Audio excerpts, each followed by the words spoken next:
Madame, Monsieur, bonsoir, Sahaïdkoum et merci de nous rejoindre dans ce nouveau rendez-vous de Vision. Alger rappelle donc son ambassadeur en France pour consultation suite à la diffusion sur des chaînes de télévision françaises de plusieurs programmes sur le Hirak notamment, avec un film qui a indigné les Algériens et qui ne reflète selon eux ni la dimension ni l'objet de la contestation populaire du 22 février. Un document jugé en somme superficiel, voire clivant et provocateur. L'esprit du Hirak, dont les effets et les bénéfices continuent de drainer une dynamique de changement profond à tous les niveaux dans notre pays, fait donc aujourd'hui l'objet d'une attention accrue par les médias français depuis plusieurs semaines, et ce dans un contexte économique et sanitaire mondial inquiétant et une situation sécuritaire régionale explosive, comme on le voit en Libye voisine, où le théâtre d'une guerre internationale est clairement en train de se mettre en place. Vision reçoit ce soir Mohamed Bouhamidi, enseignant des lycées en philosophie. Vous êtes chroniqueur de presse et militant politique. Bonsoir, Monsieur Bouhamidi. Merci d'être revenu dans Vision. Alors, avant de parler un petit peu de ces programmes controversés sur l'Algérie en France, l'Algérie, je viens de dire, a choisi donc de rappeler, de réagir fermement d'abord par voie diplomatique à ce que l'État qualifie désormais d'attaque contre le peuple algérien et ses institutions, notamment l'armée nationale populaire. Est-ce qu'on peut dire aujourd'hui qu'entre Alger et Paris, il y a désormais une crise diplomatique sérieuse? Alors d'abord, merci pour l'invitation. Mes salutations publiques qui nous regardent. Le fait de rappeler l'ambassadeur est un acte à minima. C'est vraiment le minimum que l'Algérie devait faire. Parce que depuis la fameuse intervention d'un spécialiste financier qui a travaillé dans les années 1990 sur France 24. J'ai oublié son nom. Oui. Dans le Financial Times, et qui, à partir du Financial Times, avait beaucoup agi pour empêcher, dans les années 90, que nous ayons un prêt du FMI. À l'époque, nous avions énormément besoin d'argent. Et cet individu, bon, il est passé, et puis il avait, à propos de notre réaction à la crise sanitaire du Covid, déversé un certain nombre de contre-vérités, enfin de contre-vérités révoltantes. Depuis, la presse française n'a pas cessé, périodiquement, de façon assez régulière, d'attaquer alors à la fois l'État algérien, d'attaquer l'Algérie, jusqu'à ce point culminant, parce qu'à mon avis, ce documentaire sur le Hirak est un point culminant, qui est ressenti non plus simplement, disons, par le gouvernement, le pouvoir, l'État, mais également par le peuple algérien, comme étant une atteinte, une grave atteinte, à son image. À son image. C'est important l'image. Comment se voir, comment on nous voit, etc. Et finalement, qui a porté atteinte à quelque chose que les Algériens croyaient avoir acquis. C'est la respectabilité mondiale. Que la Hirak, c'est-à-dire la phase première de la mobilisation populaire qui s'est terminée fin avril, début mai, avait accordé au peuple algérien. Fait unique, rare dans les annales de l'histoire, comment cette mobilisation populaire que nous avons appelée Hirak avait réhabilité notre image, et après la dégradation de cette image qui avait été occasionnée par les dernières années de la gouvernance du président Bouteflika. Souvenez-vous, nous étions la risée du monde. Nous étions en tout cas la risée des émissions françaises en France, qui nous montraient un président important qui ne savait pas parler, etc. Et qui à l'époque n'était pas fait. Ces émissions n'étaient pas faites pour nous réconforter, nous, en tant que peuple algérien. Elles étaient faites sciemment pour provoquer notre colère. Notre colère était déjà présente, ce n'est pas ces émissions qui l'ont fabriquée. Alors, pour répondre à la question, vous dites qu'il y a crise diplomatique aujourd'hui entre les deux pays? Il y a crise diplomatique. En tout cas qu'il y a des éléments. Non, il y a crise diplomatique entre nous, enfin la France et l'Algérie, depuis au minimum le mois d'avril 2019. À quel moment s'est manifestée cette crise diplomatique? C'est pendant la mobilisation populaire quand a émergé la position de l'ANP, de l'Armée nationale populaire, comme soutien au mouvement populaire. On se souvient, premier vendredi, deuxième vendredi, l'ANP nous avait juste promis qu'il y aurait des élections honnêtes, qu'il n'y aurait pas de pression, allez voter. Et nous sommes là. C'est à partir du troisième vendredi que l'ANP a compris que cet immense mouvement populaire, même s'il y avait des manipulateurs, écraser les manipulateurs, qu'il exprimait quelque chose d'infiniment profond. Et c'est l'armée qui a rejoint le mouvement populaire, c'est pas le mouvement populaire qui a rejoint l'armée. Et c'est pour cela que cette union, cette force, entre le mouvement populaire, la mobilisation populaire et l'ANP, a changé la donne. Parce que sans l'ANP, nous n'aurions pas pu dégager, et le président Bouteflika, et l'équipe qui était derrière lui, et surtout le système politique qu'elle représentait. Ça nous a donné. Je rappelle que dès ce moment-là, ce qui s'est passé sur le plan réel, c'est que cet État, cet gouvernement, ce pouvoir du président Bouteflika, qui était discrédité, qui était apparu comme illégitime, et donc qui justifiait une révolte populaire, dès qu'il y a eu l'alliance entre le peuple et l'ANP, non seulement ce qui était illégitime a été dégagé, disparu, mais il y avait au moins une institution de l'État, l'ANP, qui dans cette image dégradée du pouvoir avait gardé la légitimité. Donc, est-ce que vous diriez qu'il y a aujourd'hui une vigueur peu observée depuis longtemps dans la voie diplomatique de l'Algérie, notamment contre ce que vous appelez certaines positions de la France à l'égard de l'Algérie? Ce qui est important, c'est que pour qu'il y ait un changement de type révolutionnaire, il faudrait que le pouvoir en place soit totalement illégitime. Totalement illégitime, pas à moitié illégitime, pas en partie illégitime. Il faudrait qu'aucune institution de l'État ne soit légitime. Ce qui s'est passé en mars, c'est que l'ANP, en rejoignant le mouvement populaire, a sauvegardé la légitimité de l'État. Depuis l'époque, nous avons remarqué que les médias français, qui sont beaucoup moins libres qu'on ne pense, notamment les médias officiels, se sont mis à attaquer la légitimité même de l'ANP. C'est cela qui ne leur a pas permis de réussir le processus d'effondrement de l'État. Et donc la réussite de la révolution colorée. La crise, elle est là-bas depuis l'époque. Et depuis l'époque, souvenez-vous, il y a eu cette confrontation permanente entre l'armée et entre les médias français. C'est-à-dire le gouvernement français. Oh, on insultait Gaët Saleh, on disait voilà, c'est le... La crise n'a pas cessé. Aujourd'hui, ce que nous arrivons à quoi? Nous arrivons à une phase aggravée de la crise. Qu'est-ce que vous pensez aujourd'hui de la réaction algérienne, M. Bouhamid? C'est le minimum. Mais c'est le minimum. Qu'est-ce que vous voulez dire par là, c'est le minimum? La France s'est mise en état de guerre contre notre pays. France 24, ce n'est pas un média libre. Le média, c'est le porte-parole du ministère français des Affaires étrangères.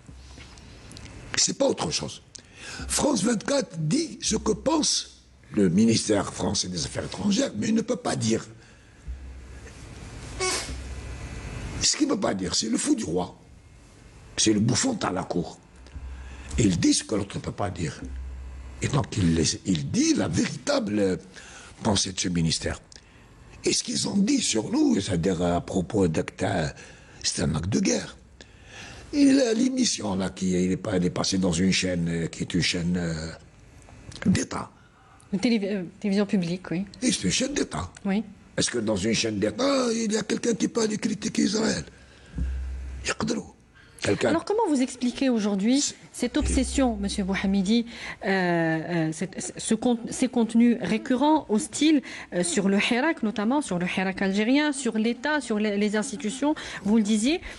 Pour quelles raisons donc les médias français sont-ils obsédés en ce moment par l'Algérie? Qu'est-ce qui justifie cet état de fait? Ils sont obsédés par la crise du capitalisme. Ils sont obsédés par la crise qui frappe la France depuis au moins 2008. C'est-à-dire la crise financière précédente. Quand vous prenez les chiffres, vers 2008, l'endettement de l'État français était arrivé à hauteur de son produit intérieur brut, c'est-à-dire autour de 2000 milliards d'euros. Autour de 2000 milliards d'euros. C'est une crise financière terrible. Prenez ensuite l'évolution des solutions qui ont été ramenées à cette crise. Elles ont aggravé non seulement l'endettement français, mais elles ont aggravé le déficit commercial français. La France est devenue une puissance de seconde zone, en tout cas en Europe et dans le monde. Vis-à-vis de l'Allemagne, elle est en retard. Ce que nous voyons dans la relation entre nous et la France, c'est que la France, elle a une rente économique, elle a une rente coloniale.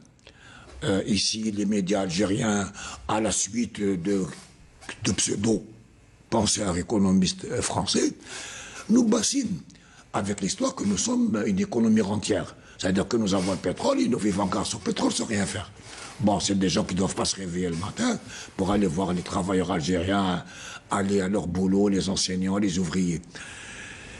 Et on nous a dit que le pétrole est une malédiction.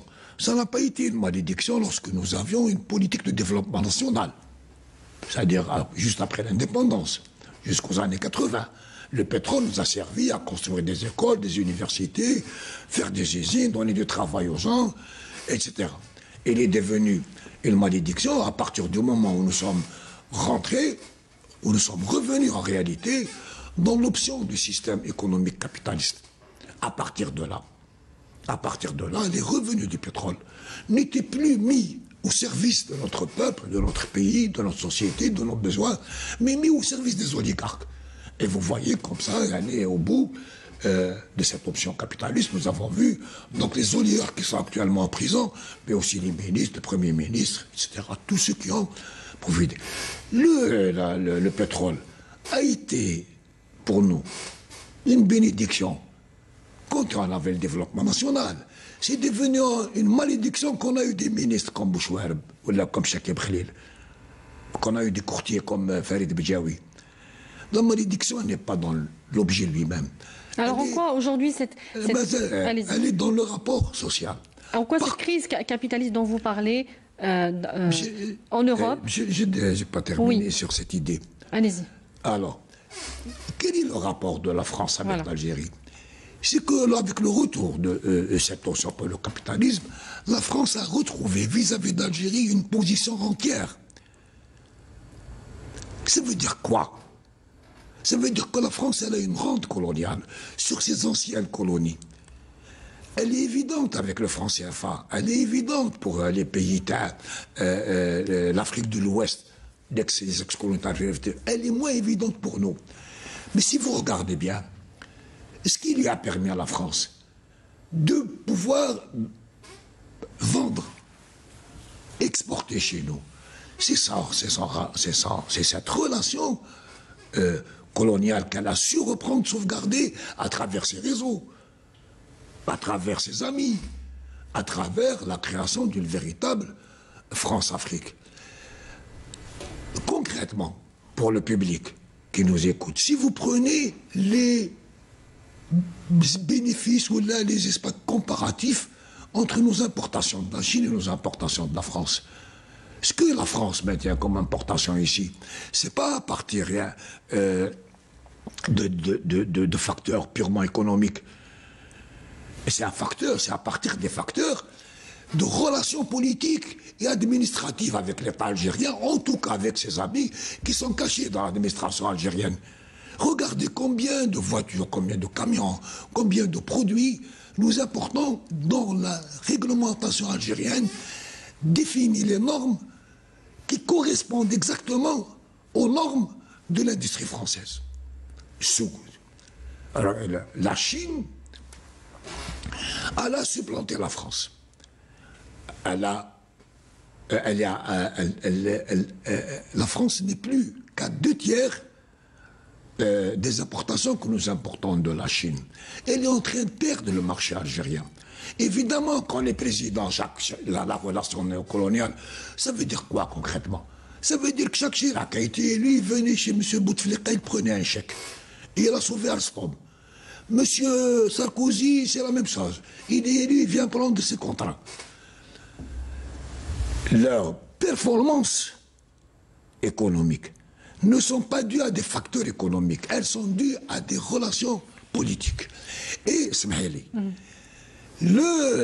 cette relation, ces facteurs politiques sont en train de perdre de plus en plus leur efficacité. Pourquoi il y a cet incendie actuel? Eh bien, référez-vous à la dernière intervention du président Tebboune. Il annonce 3 choses. 1. L'Algérie n'ira pas au FMI. C'est pour les Français et pour l'ensemble du monde capitaliste.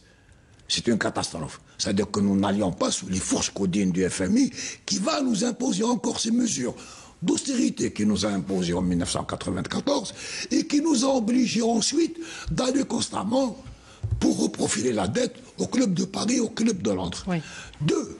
Le président Tebboune dit mais nous n'allons pas utiliser la planche à billets. Attention là, il annonce qu'il ne va pas tomber dans le jeu à l'inflation. Je ne sais pas si c'est le président Tebboune qui a décidé tout seul, ou son staff, évidemment, ça doit être son staff. Troisièmement, il annonce, il dit bon, ben, s'il y a des gens qui veulent créer une banque islamique, ils peuvent le faire. Bon, comment est-ce qu'on peut interpréter ça? Le plus simple, et à mon avis le plus vrai, moi je n'ai pas de relation avec les centres de l'État, c'est que toutes les tentatives à l'époque de... Alors, on va vous laisser le temps d'éteindre votre téléphone, Monsieur Bouhamidi. À l'époque, nous allons demander au marché informel, qui est notre plaie, qui est notre ventre mou, qui est notre grand problème économique, eh bien, on leur a demandé de venir déposer leur argent dans les banques publiques. Dans les banques islamiques, notamment. Non, à l'époque, ce n'était pas les banques islamiques. Non, je parle de maintenant. Et justement, allez les déposer dans les banques, personne ne vous demandera d'où vient votre argent, pourquoi. Lui, le président Tebboune, il dit, voilà, mais vous pouvez créer votre banque islamique. Vous pouvez créer votre banque islamique. Ça veut dire que cette mesure, elle va permettre, si elle marche, de drainer les 60% environ de la masse monétaire qui circule dans le pays. Les capitaux très importants qui échappent à la sphère d'accord, mais alors, mais qu'est-ce qu'il dit dans le même discours? Ces mesures ne sont pas des mesures, c'est des mesures de souveraineté nationale. Oui. C'est des mesures d'indépendance nationale. Ne pas aller au FMI, c'est l'indépendance, la souveraineté nationale. Ça ne les arrange pas. Très bien. On va juste un petit peu avancer, M. Bouhamidi.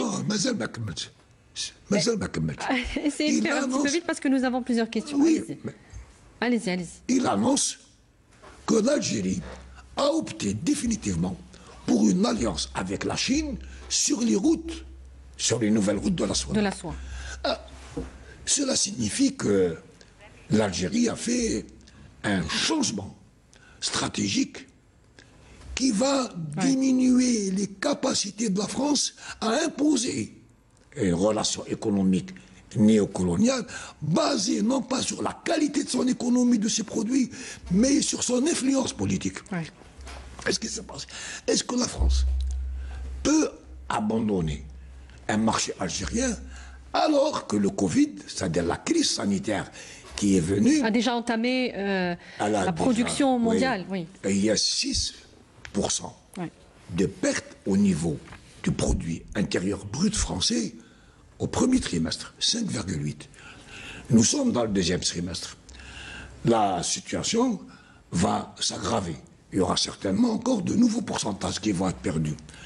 Mais ce qui est encore plus grave, c'est que le changement de l'économie française qui s'est désindustrialisée, qui a externalisé, fait que les services, c'est-à-dire le tourisme, c'est-à-dire la restauration, c'est-à-dire l'hôtellerie, est devenu une grosse part de leur PIB. Et elle ne va pas être réanimée avant longtemps. Oui, à cause de la pandémie la crise mondiale. Oui. Nous étions, la France et le président Bouteflika et l'équipe du président Bouteflika et la politique du président Bouteflika ont réussi à nous mettre dans une position néocoloniale qui avait permis à l'État français de drainer encore des ressources. Avec ces décisions nouvelles de l'État algérien, avec l'alliance avec la Chine, ils auront de moins en moins de chance. Or, la crise va obliger tout le monde capitaliste, c'est-à-dire des États-Unis, la France, l'Italie, l'Espagne ou l'Allemagne, elle va les obliger à plus d'agressivité pour conserver leur marché, pour pouvoir retirer des ressources qui leur permettent de combattre leur crise interne. Et leur crise interne, elle est terrible.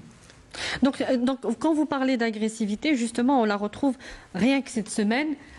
Pour revenir sur une dernière question sur la presse française, notamment dans la sémantique utilisée en ce moment, vous avez utilisé le mot agressivité, donc on retrouve dans les titres sur les articles sur l'Algérie, comme, je vous donne quelques exemples, rétablir la force de frappe du Hirak ou encore manifestation contre la répression du Hirak, Algérie avec les combattants du Hirak, ça c'est signé le Figaro, et l'Humanité qui titre un vent de dégagisme porteur d'espoir. Qu'est-ce que vous pensez de cette sémantique qui sort un petit peu de la réserve et de la neutralité que l'on connaît un petit peu dans la presse internationale?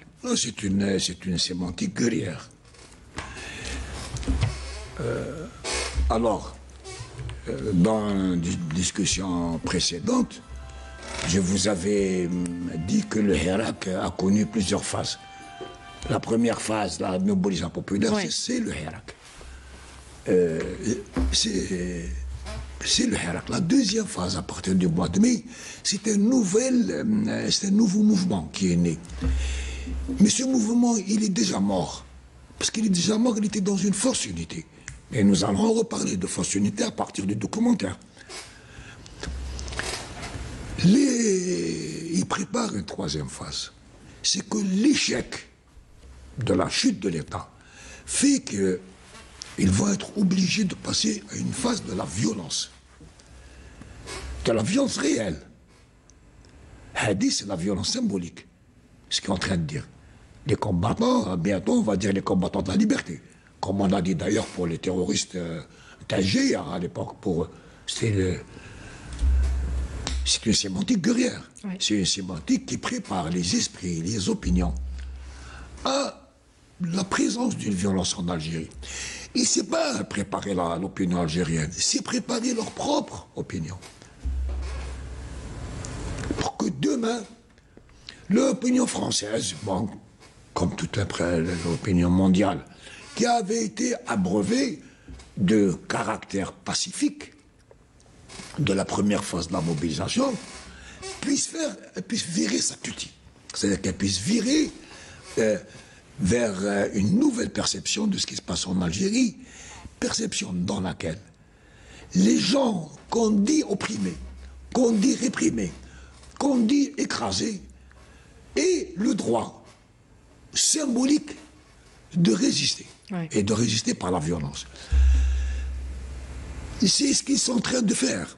Donc, à votre avis, les rassemblements sporadiques qu'on a pu observer ces derniers jours, en fait, notamment pendant le contexte sanitaire que l'on connaît, et donc les rassemblements sont interdits, est-ce qu'il y a, selon vous, d'après ce que vous êtes en train de dire, la volonté de raviver ou de créer un post-Hirak beaucoup moins pacifique, celui-là, voire violent. Pour les jeunes qui ont manifesté, je n'ai pas d'informations précises, pouvant les accuser d'être manipulés dans cette direction. Mais d'abord, je n'oublie pas que le MAC existe. Je n'oublie pas qu'il a de nombreux militants. Et je n'oublie pas que Farhat Mehni a appelé à la création d'un corps de contrainte, c'est-à-dire, en termes clairs, d'une milice. C'est possible. Par contre, ce que je vois, ce qui est clair, c'est que le langage de la presse française est un langage agressif et guerrier. Voilà ce que je vois. Et il prépare l'opinion publique française, non pas simplement à des problèmes en Algérie, il se prépare, ils préparent leur opinion à des problèmes dans le Sahel. Dès que le Covid a commencé, dès que le Covid, c'est-à-dire c'est très vite, il y a eu une étude d'un institut français qui relève des affaires étrangères, qui dit voilà, cette épidémie, elle va être tellement grave, tellement désastreuse, tellement destructrice, qu'il est prévisible que des États du Sahel africain, c'est-à-dire le Burkina, c'est-à-dire le Sénégal, c'est-à-dire le Mali, vont éclater, ils vont se casser. Ça, c'est pas une analyse objective, qu'en réalité, c'était le début de la crise sanitaire. Et c'était une psyope, c'était une opération psychologique. C'est-à-dire que la France se préparait à régler d'une nouvelle façon les problèmes insolubles qu'elle n'a pas arrivé à régler au Sahel. C'est-à-dire qu'au Mali, ces opérations, je ne sais plus comment ça s'appelle, Barkhane, etc. Tout ça, c'est un échec. Mais c'est un échec qui est voulu. C'est-à-dire qu'il faut introduire le Mali dans un chaos permanent, interminable, destructeur, jusqu'à ce que ce chaos produise l'effet attendu qui est l'effondrement interne du Mali, qui se casse de lui-même, que les Touaregs du Mali, Azawad, que la France flatte depuis au moins 40 ans, que les Bambara, que les...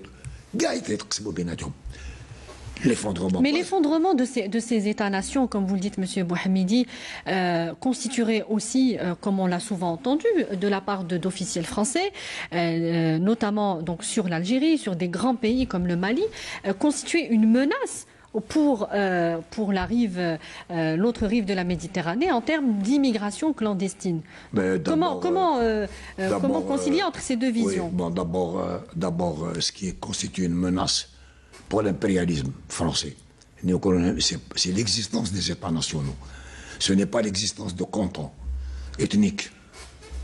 C'est l'Algérie unie avec un État national souverain qui est une menace pour la France, pour les intérêts de l'État colonial français. Pas pour la France, je veux dire le peuple, la culture française.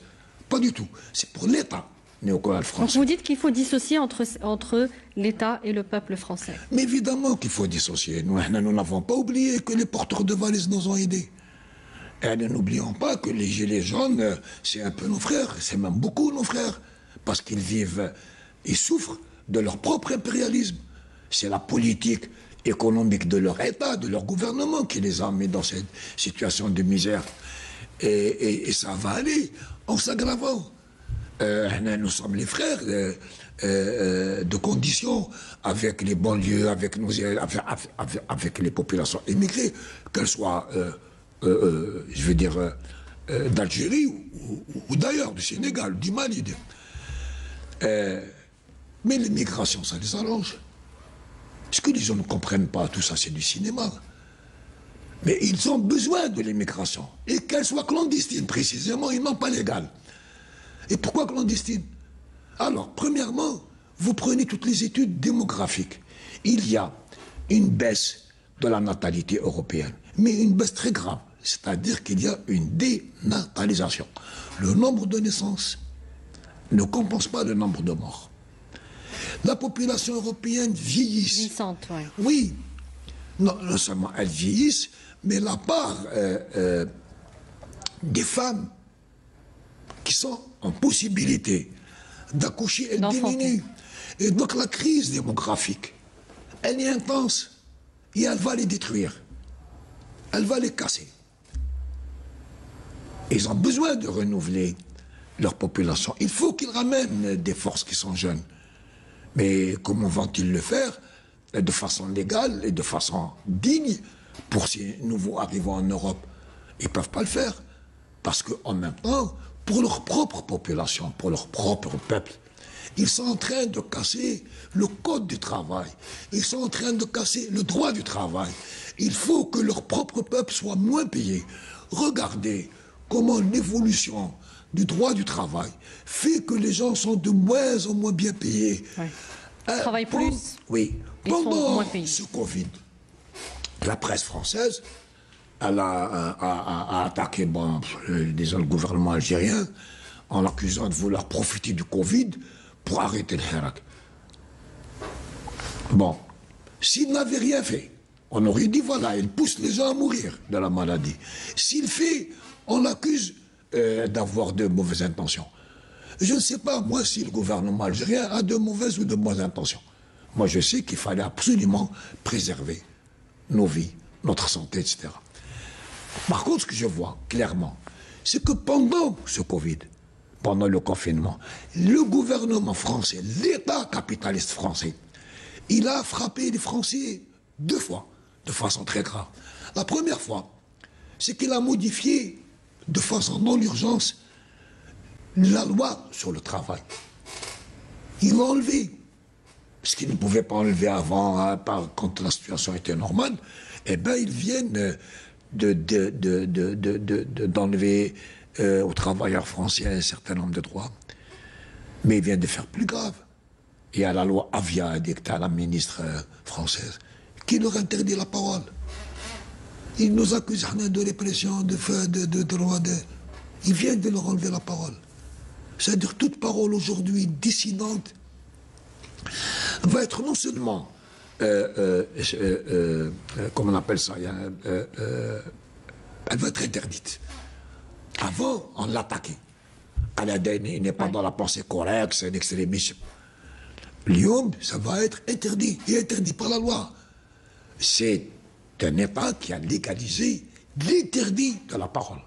Alors, on va un petit peu avancer sur le documentaire en question, le documentaire qui, comme je le disais, a indigné les Algériens. Son réalisateur, un franco-algérien d'ailleurs, a dit que son film n'était pas pour plaire. Quel est, selon vous, le regard qu'a porté ce documentaire sur les valeurs, sur les classes sociales algériennes?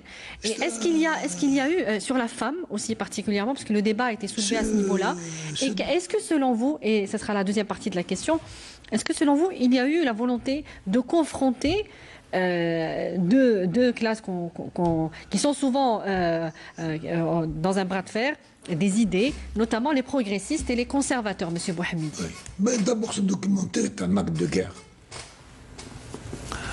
Alors pour les jeunes qui peuvent nous écouter, j'espère qu'il y en a au moins quelques-uns qui nous écoutent, les guerres de 4e et 5e génération ne se mènent pas d'abord par les armes, mais essentiellement, et à près de 80-90%, par l'information et par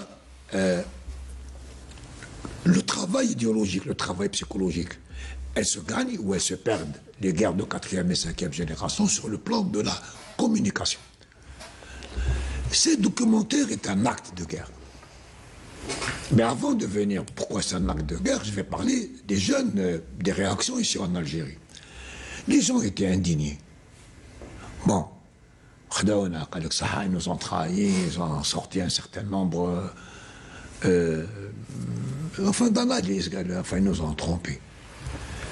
Si les gens sont indignés, c'est pour une raison qu'ils n'ont pas avouée, ou là qu'ils n'ont pas comprise réellement. Dans la mobilisation populaire, on avait réussi à réhabiliter notre image de peuple. Nous nous sentions comme un peuple avili par Bouteflika. Par le président Bouteflika. Nous nous sentions avilis. Oui, je dis président parce que je respecte l'Algérie. Il a été président, je vais pas le... C'est par respect pour notre pays que je dis monsieur le président Bouteflika. Nous avions été avilis. Nous nous sentions avilis, nous nous sentions rabaissés. Avec des images d'Akoult Abbas qui présentent. C'était horrible pour nous. le degré de dégradation, d'avilissement dans lequel nous étions. Et nous avions cru que la grande mobilisation populaire, en tout cas dans sa première phase, nous avait réhabilité. On était contents. On avait au moins la réparation narcissique. Et la réparation narcissique, ce n'est pas péjoratif. C'est légitime. Elle est bien sûr qu'elle est légitime. Ouais. Enfin, on se sentait normal.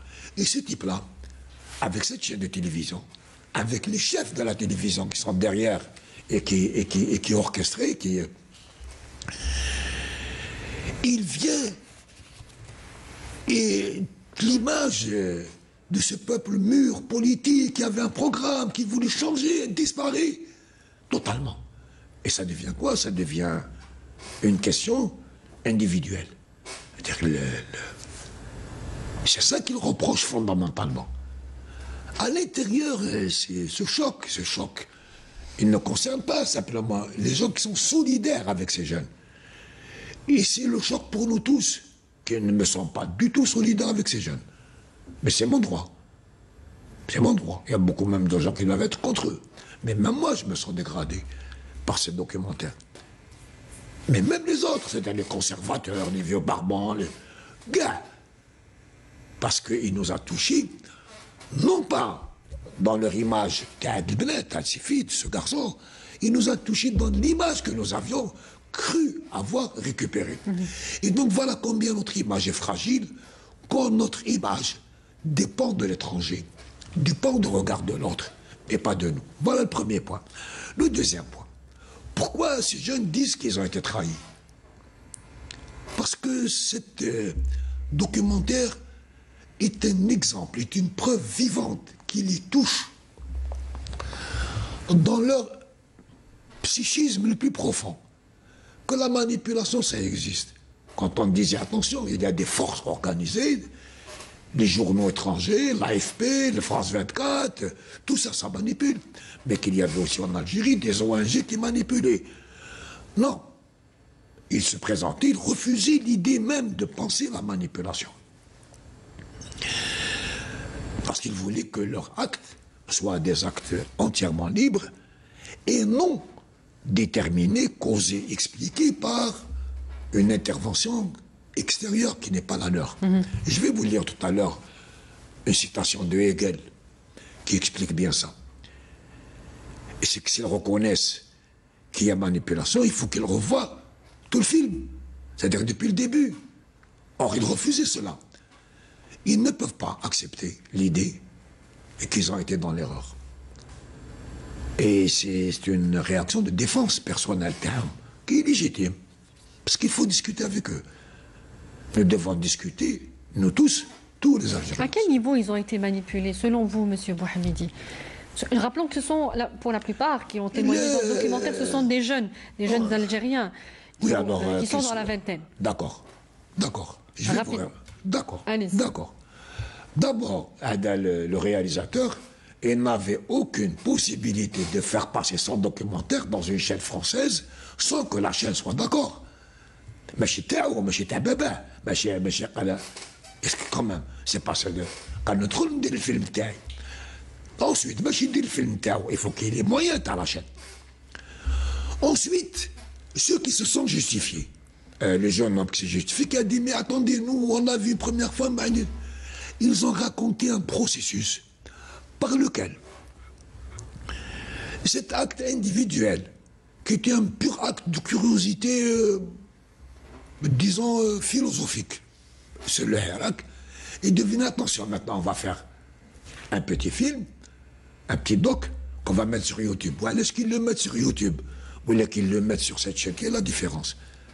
Écoute, on voit les mêmes choses, les mêmes filles qui fument, qui boivent, qui... Peut-être le niveau d'audience, parfois. Le viol, qui n'a été regardé par 10 personnes ou par 1 million de personnes, c'est un viol. Vous assimilez ça à un viol? Bien sûr que c'est un viol. Un viol de quoi? Précisément. Je vais revenir sur le viol. Je vais revenir. Et au fur et à mesure, il leur annonce que ce qu'il a pris comme photo, comme film, comme image, Bon, il va passer dans une télé. Et après, il va passer dans cette grande télé. Donc, au fur et à mesure, il les a préparés et il leur a annoncé en même temps que le projet s'est modifié. Quand vous modifiez le projet que vous m'avez proposé, c'est-à-dire que vous avez modifié l'accord de base, et ils n'ont rien dit. Et ils se retrouvent, en fin de compte, dans la situation suivante. C'est que leur intimité, qu'ils ont dévoilée, parce qu'ils ont dévoilé leur intimité, elle est mise devant le public. Oui. Et c'est pas ça qui les gêne. Ça ne les gêne pas du tout. D'ailleurs, ils le disent. Ils disent nous assumons. C'est-à-dire nous assumons que nous buvons, nous assumons que nous fumons, nous assumons que nous avons envie de liberté sexuelle, etc., de libération sexuelle. Ce qui est leur problème, ce qui est leur droit. Les libertés individuelles, tout à fait. Ce sont des libertés individuelles. C'est leur droit Oui. de en quoi ça concerne le public, oui. Le public qui a leurs orientations sexuelles, leurs désirs sexuels. Ce qui les gêne, c'est qu'eux-mêmes apparaissent comme des manipulateurs.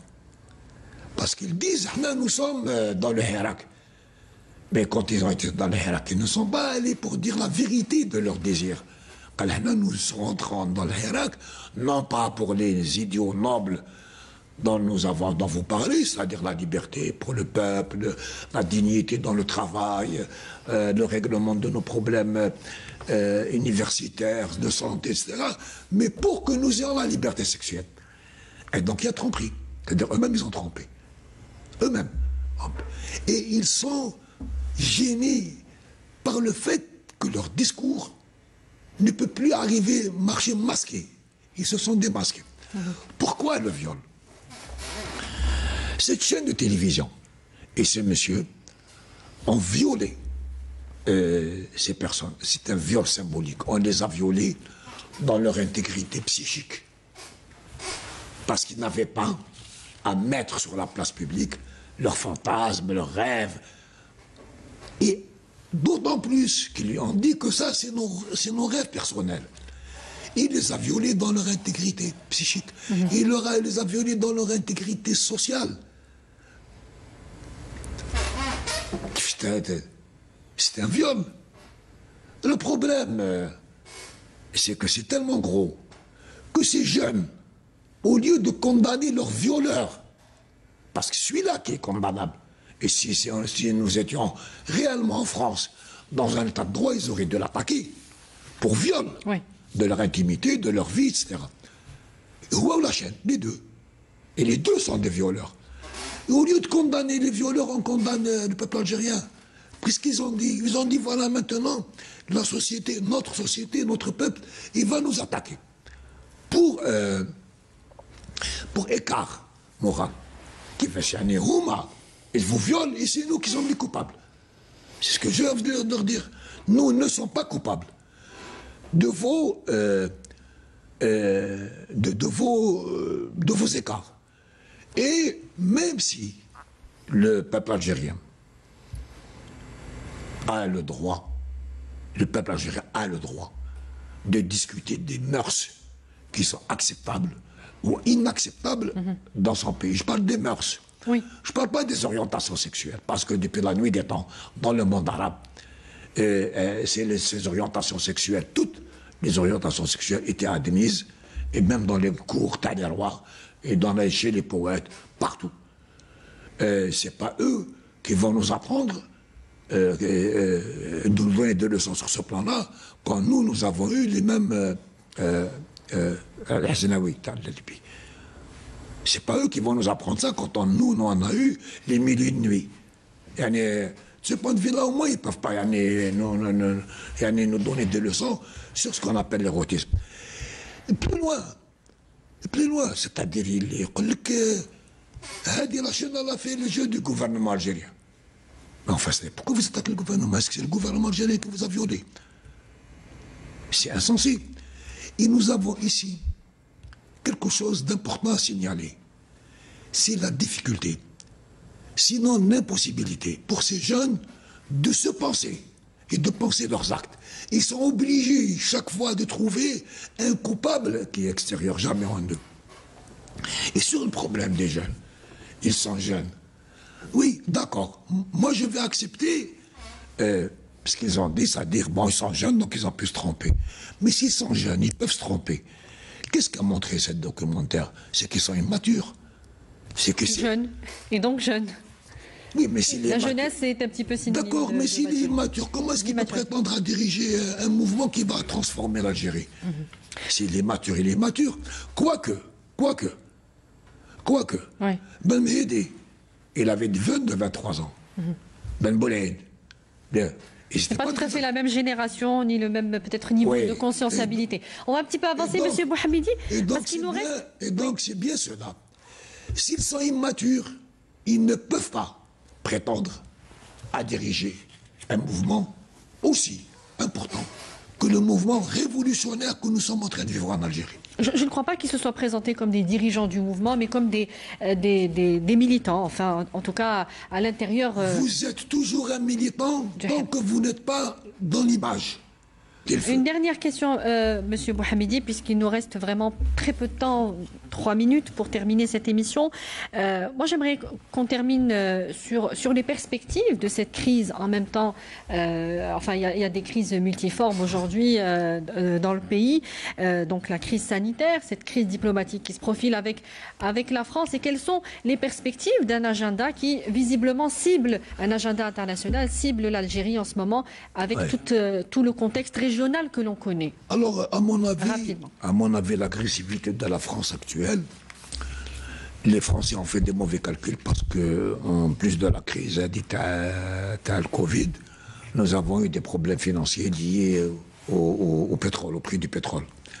Mais nous avons aussi de graves problèmes nouveaux qui sont liés à la baisse des commandes du gaz naturel par l'Italie, par l'Espagne. Cette entrée en guerre de la France contre l'Algérie, elle ne peut se traduire que par les éléments suivants. On va les prendre. Première attaque contre l'Algérie, c'est ce pouvoir, ce président, ce gouvernement ne sont pas légitimes. Et s'ils ne sont pas légitimes, donc il est légitime de les combattre. C'est ça, c'est le premier axe sur lequel ils vont travailler. Le deuxième axe sur lequel ils vont travailler, c'est que ce pouvoir est un pouvoir répressif.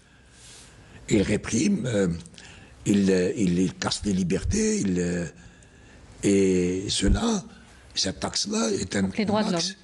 Oui, il est un axe justificateur d'une intervention étrangère. Et c'est un acte... Argument récurrent. Oui. Troisième axe. Celui-là, il est ancien. Mais il va être... ils ont rajouté quelque chose de nouveau. Depuis l'intervention du président Tebboune, pardon. Il disait, dès que le Hirak a commencé, attention, la situation économique, elle est alarmante, vite, il faut prendre des mesures et aller appliquer tout de suite les mesures du FMI. Il nous effrayait, il nous faisait peur, pour nous amener, comme des moutons, mettre notre tête sous la guillotine de l'FMI. Il vient de rajouter quelque chose. Il fait de la troisième axe. Après ce qu'a dit Tebboune sur les trucs. Mais le président Tebboune, pardon, il vient de rajouter, non seulement il y a un alarmisme, et il y a une alerte économique, mais vous avez des dirigeants qui sont des fous. Des sont incompétents et des fous. La folie, qu'est-ce que c'est? C'est les mesures que je vous ai annoncées. Pas de FMI, pas de planche à billets. Et association avec la route de la soie.